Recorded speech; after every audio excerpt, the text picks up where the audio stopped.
के लिए मेवाड़ का नेता कैसा हो जैसे नारे भी लगते थे। भाई नंदलाल मीणा, डॉक्टर दयाराम परमार, महावीर बगोरा, प्रदेश अध्यक्ष सीपी जोशी ही मेवाड़ का नेता कहे जाने की कुव्वत रखते हैं। और भानु कुमार शास्त्री को भी आप याद कर, गुलाब चंद कटारिया, डॉक्टर गिरजा व्यास, डॉक्टर सीपी जोशी, धूमकेतु क्या उसी तरह चमक रहा है। निर्माण में उनके योगदान को कदापि भुलाया नहीं जा सकता। नमस्कार, मैं मंगीलाल लोहार, आप देख रहे हैं कोहिनूर इंडिया। दर्शकों, सबसे पहले तो आपसे क्षमा चाहूँगा कि मैं करीब 1 माह से कोई न्यूज़ वीडियो नहीं बना पाया था। पारिवारिक परिस्थितियाँ कुछ ऐसी आ गई तो काम बंद करना पड़ा। खैर, भारत की बात हो और राजस्थान और मेवाड़ की बात न हो, यह कतई संभव नहीं है। चाहे कोई सा भी क्षेत्र हो। राजनीति की बात करें तो देश की आज़ादी के समय जब संविधान बना था, उस समय भारत के राजनीति रूपी आकाश में मेवाड़ का तारा धूमकेतु की तरह चमकता था। किसी न किसी बात पर मेवाड़ के राजनेताओं की राय भी ली जाती थी। वहीं उन राजनेताओं का विपक्षी दल में भी उतना ही सम्मान होता था जितना सत्ता पक्ष में। उसे मेवाड़ का सर्वमान्य नेता कहा जाता था और उसके लिए मेवाड़ का नेता कैसा हो जैसे नारे भी लगते थे। आपको बता दूं कि बीजेपी 1977 से पहले जनसंघ आ जाता था और 1980 के लोकसभा उपचुनावों के बाद बीजेपी अस्तित्व में आई थी। लेकिन वर्तमान स्थिति में भारत की राजनीति में मेवाड़ का धूमकेतु क्या उसी तरह चमक रहा है या उल्कापिंड की तरह टूटकर गिर चुका है। आज हम इसी पर बात करते हैं। तो चलिए करते हैं शुरुआत। मास्टर बलवंत सिंह मेहता का नाम आपने सुना होगा। उदयपुर में जन्मे, पले बढ़े और तय पार करने के बाद उनका देहावसान हुआ। भारत की स्वाधीनता के समय जो संविधान बना, उसमें उनका अहम रोल रहा था। संविधान के निर्माण में उनके योगदान को कदापि भुलाया नहीं जा सकता है। मास्टर बलवंत सिंह मेहता के बाद उसी दौर में कांग्रेस से कालूलाल श्रीमाली, जो देश के शिक्षा मंत्री रहे हैं, पूर्व मुख्यमंत्री और आधुनिक राजस्थान के निर्माता कहे जाने वाले मोहनलाल सुखाड़िया का नाम गिनाया जा सकता है। इसी तरह तत्कालीन जनसंघ से भी सुंदर सिंह भंडारी और भानु कुमार शास्त्री को भी आप याद कर सकते हैं। सुंदर सिंह भंडारी ने 1982 के लोकसभा उपचुनाव के अलावा मेवाड़ से कोई चुनाव नहीं लड़ा था, लेकिन राज्यसभा में रहते हुए केंद्रीय राजनीति में उनके नाम से मेवाड़ का डंका बजता था। भानु कुमार शास्त्री के बारे में तो कहा जाता है, जब जनसंघ को फंडिंग की जरूरत पड़ी तो केवल 30,000 रुपए के लिए उन्होंने पूरे राजस्थान का दौरा किया था। ये सभी नेता एक दूसरे के विरोधी खेमे से रहे हैं, लेकिन आम पब्लिक में इनको मेवाड़ के कद्दावर नेता माना जा सकता है।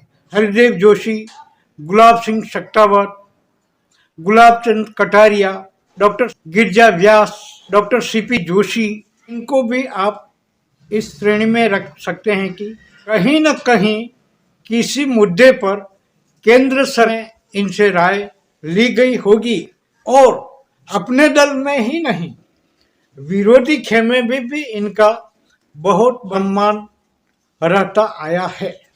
हालांकि बाद में गुलाब चंद कटारिया को असम का राज्यपाल बना दिया गया।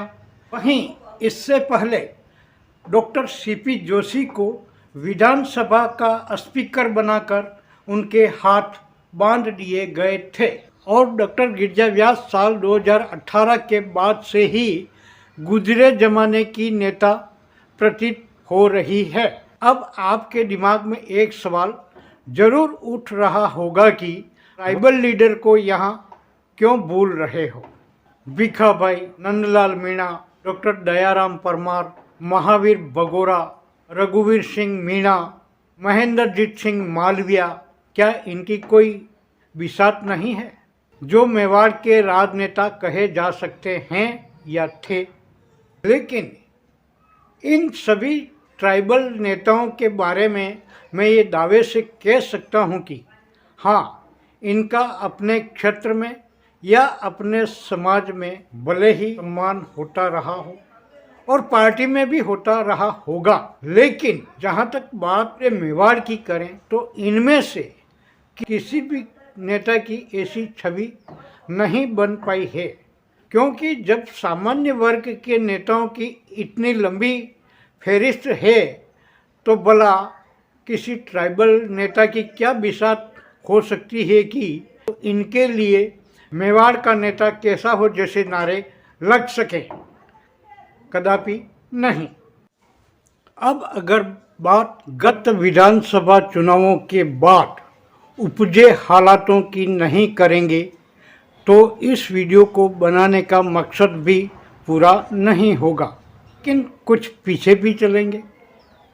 आपको याद होगा कि नाथद्वारा से डॉक्टर सीपी जोशी चुनाव हार गए हैं और वर्तमान में चित्तौड़गढ़ सांसद और बीजेपी के प्रदेश अध्यक्ष सीपी जोशी ही मेवाड़ का नेता कहे जाने की कुव्वत रखते हैं। लेकिन जरा गौर करिए, सीपी जोशी जब केवल और केवल चित्तौड़गढ़ के सांसद हुआ करते थे उस समय बेशक उन्होंने अपने लोकसभा क्षेत्र की समस्याओं को संसद में बाकायदा पुरजोर तरीके से उठाया था।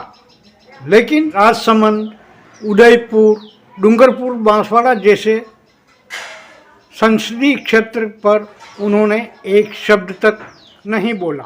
इसके अलावा जोशी को बीजेपी का प्रदेश अध्यक्ष चुने जाने के बाद उनकी क्या स्थिति है जो आप खुद जानते हैं। अपने संसदीय क्षेत्र के विभिन्न विधानसभा क्षेत्र की छोड़ो, गृह विधानसभा क्षेत्र चित्तौड़गढ़ विधानसभा तक नहीं संभाली जा रही है, तो फिर उनको मेवाड़ का एक नेता कैसे मान लिया जाए, यही बड़ा सवाल है। चाहे कांग्रेस हो चाहे बीजेपी हो, दिल्ली दरबार तक अब किसी की ऐसी अप्रोच नहीं है पार्टियों के आला नेताओं को अपनी बातें मनवा सके।